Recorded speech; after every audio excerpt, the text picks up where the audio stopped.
I suppose you'd expect it, but my answer to the question, can students be good citizens, is yes. I am the student representative on the panel, but I would believe it regardless. And I'm not only going to say that I think students can be good citizens, but that they actually are good citizens, and they're demonstrating that up and down the country at the moment, in your student unions and in your communities. Obviously, I'm going to start by talking a bit about volunteering, given that's the kind of root and the kind of basis of why we're here today. Volunteering is not a panacea, it's not the answer to all, it's not what makes students a good citizen. I'm not going to say that, you know, because we have a number of students volunteering, that therefore that kind of ignores some of the problems that do come within maintaining balanced communities. However, I think we shouldn't forget the contribution that students do make in terms of volunteering and what that means for many of our communities, what that means for many of the charities within the third sector, and what that means also for students who then develop when they develop their skills whilst at university or at college. Just to give you a kind of sense, 42,000 students gave 3.5 million hours, which equates to £42 million to the economy. And these are the stats that are actually quite a few years old. There's actually new stats coming out now, and hopefully I'm looking forward to reading the document and the research to kind of verify the contribution that student volunteering does make. And as other people have highlighted, that can be a range of things. That can be things like interest of mine, particularly like around sustainability, so allotment schemes. I mean, we had a great allotment scheme in Leeds that actually, the student volunteering led to that allotment scheme not only starting back up again, but expanding. It can be things around, you know, caring for the elderly, and there was one particular project in Leeds that I was involved in where people talked about the fact that if it wasn't for students, that project would have died 10 or 15 years ago, because they wouldn't have been able to find the people to keep those projects alive. But it's also things like caring for refugees or new immigrants coming into the country and teaching English. It's an important contribution that allows other people to go on and reach their full potential, and students are at the heart of that. As I said, it has an economic value, but outside of volunteering, students do make an economic contribution to their community, which shouldn't be forgotten. And whilst not all students will be those active citizens, they do make contributions in a variety of different ways, which I think does still class as them being good citizens. So just looking at kind of the contribution of higher education to the UK economy, it's at something like £50 billion contribution to the UK economy. And students are not only obviously helping many businesses in terms of purchasing from many businesses and at the heart of many businesses, they're also an important workforce in many cities and towns up and down the country. And I think that we should also keep in our minds that many towns are look to whether they can have a university in their town or their city, because they recognise the contribution it does make to the local community, not only through economic but also the vibrancy it can bring to some cities up and down the country. But I'm not going to pretend, and nor does NUS pretend, that everything's perfect and that all students are perfect citizens. I may have been involved in societies, I may have got involved in my student union, but not all of my housemates did, and lots of my housemates did come home late at night, as I have done from time to time, a racket along the street.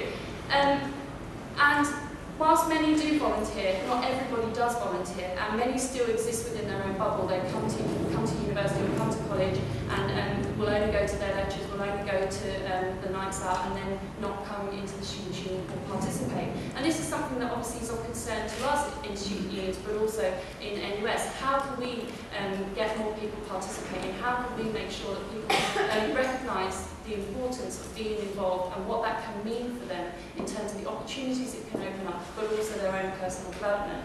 I think we need to acknowledge, why it is that people might be getting involved. Is it a lack of knowledge? Is it a fact that students are having to work more now in order to go to university and finance their way through university? Is it the fact that many people are concentrating on their studies because they know it's a competitive job market once they graduate, even more now so than ever before.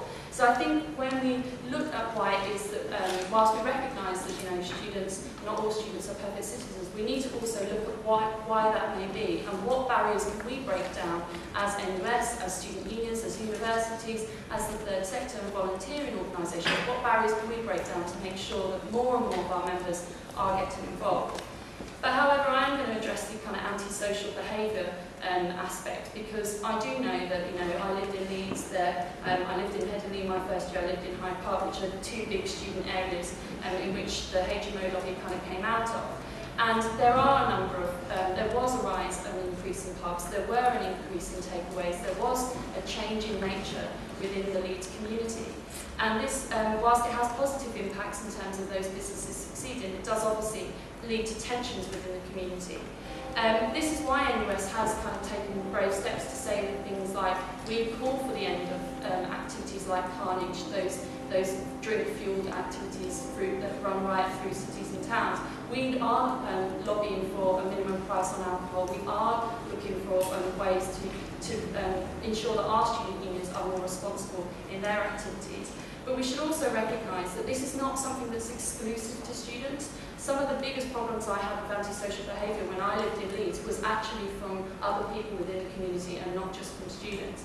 And I think we need to remember that not all students are one homogenous group, that actually you might have a party going on next door, which is just, I'm going to be a bit rude here, which is pissing off the students just as much as it is pissing off the residents.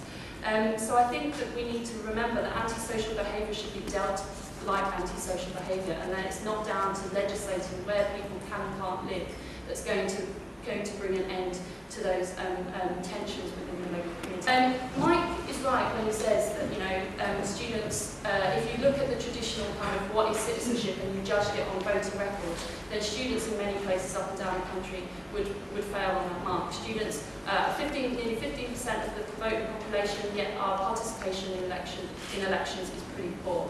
But students, I mean, it is a problem. They have the ability to register both at their term time and their home time, and many don't. And we need to ask ourselves why that might be. Have you ever tried to register on aboutmyvote.co.uk? Have you ever tried to find a registration form on that website? It's quite difficult, and we're having conversations as NUS, as student unions are, with the right people, saying what can we do to make it easier for people who come into their house in the middle of August and they have various different forms to fill out. Registering to vote is one of the last things on many students' minds. We recognise that we need to do more to get students to vote in local elections in order to ensure that we're not we're not being ignored from important decisions. And that's why my role was created. And that's why for the general election this coming maybe May, we're going to be organising the biggest voter registration campaign we've ever done. And we know that we've got student unions actively getting students registered at the moment. We have to remember that obviously I said that students are not a homogenous group, but also that we all in this room have a responsibility to do what we can to make students more active citizens in our towns and our cities. That universities have a responsibility to respond. That I agree with Richard in that university, there was poor planning in the early 90s and the late 90s about where students should live and what resources and impact that would have on the local community, and I think we can't afford to have that happen again. So there needs to be a duty by universities, both students and student unions, to respond to make sure there's balanced communities.